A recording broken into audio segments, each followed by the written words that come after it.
Shalom, Youth for Christ, senang bisa menyapa saudara kembali. Saya Pendeta Yoses Rison Suiknyo dari GKI Sidoarjo. Pada renungan hari ini saya mengajak untuk kita merenungkan satu firman Tuhan dari Mazmur 112. Mazmur 112, namun yang menjadi sorotan kita nanti akan kita baca di ayat yang kelima. Hari ini temanya berbisnis dengan adil dan belas kasih. Nah, sebelum kita mendengarkan sabda Tuhan, mari kita berdoa. Kami bersyukur ya Bapa, Engkau memberi kesempatan kami untuk menjalani hidup dengan sukacita. Dan biarlah setiap dalam sukacita kami itu, lahirlah kedamaian, lahirlah keputusan-keputusan bijaksana, lahirlah semangat untuk menghidupi firman Tuhan senantiasa. Kami percaya Engkau akan memberkati setiap kami, ketika kami juga boleh mengambil waktu terbaik kami merenungkan sabda Tuhan. Karena itu ya Bapa, berfirmanlah, kami siap mendengar. Di dalam nama-Mu kami berdoa. Amin. Nah saudara, Mazmur 112, namun kita akan fokus pada ayat yang kelima. Berbahagialah orang yang menaruh belas kasihan dan memberi pinjaman, yang melakukan urusannya dengan adil. Nah, ada seorang pebisnis, investor, dan juga pengusaha yang luar biasa di Amerika Serikat bernama Treat Cathy. Treat Cathy dia berbisnis Chick-fil-A.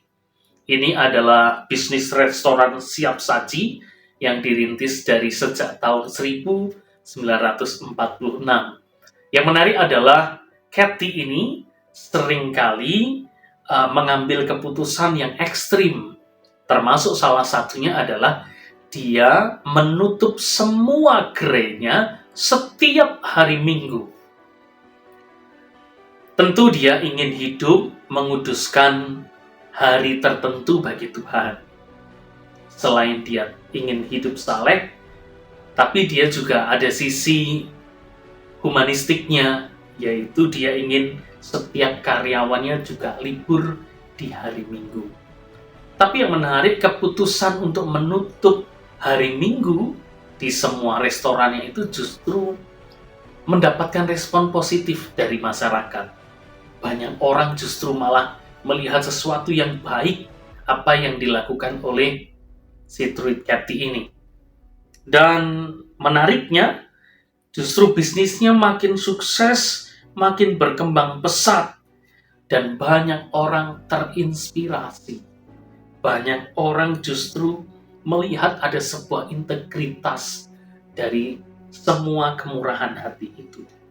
Nah, tentu di sini dia membawa dampak kehidupan yang baik. Dia bukan hanya fokus pada keuntungan, tapi dia fokus pada masyarakat, dia fokus pada karyawan, dia fokus pada manusia yang bekerja di dalamnya. Kepemimpinan yang sangat baik. Nah, Mazmur 112 juga merefleksikan cerminan demikian, bahwa orang yang takut akan Tuhan dan hidupnya menurut jalannya, dia bukan hanya menunjukkan sebuah kesalehan pribadi, tetapi kesalehannya itu pada akhirnya berdampak pada komunitas, bahkan banyak orang. Bahkan nilai-nilai yang dihidupi itu pada akhirnya membuat banyak orang bisa bermurah hati, menunjukkan belas kasih, dia bisa menunjukkan keadilan.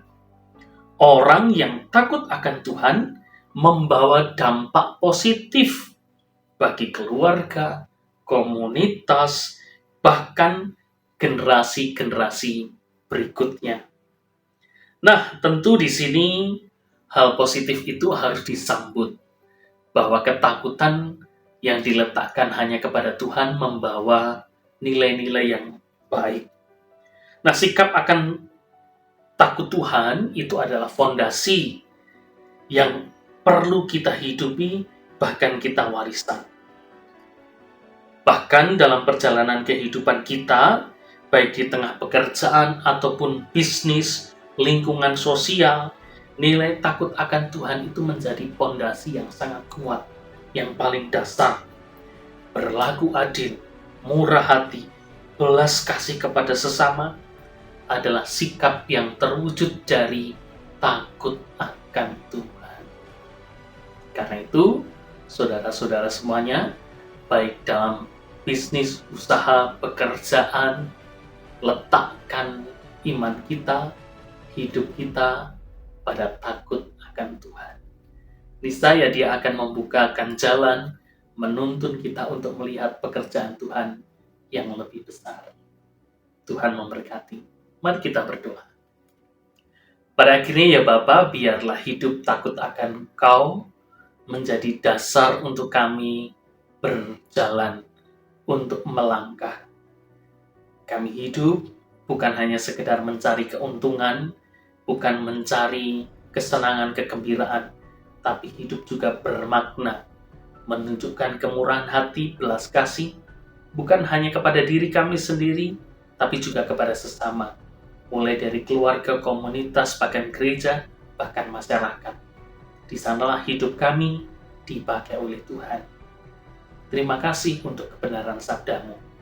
Di dalam nama-Mu kami berdoa. Amin. Tuhan memberkati.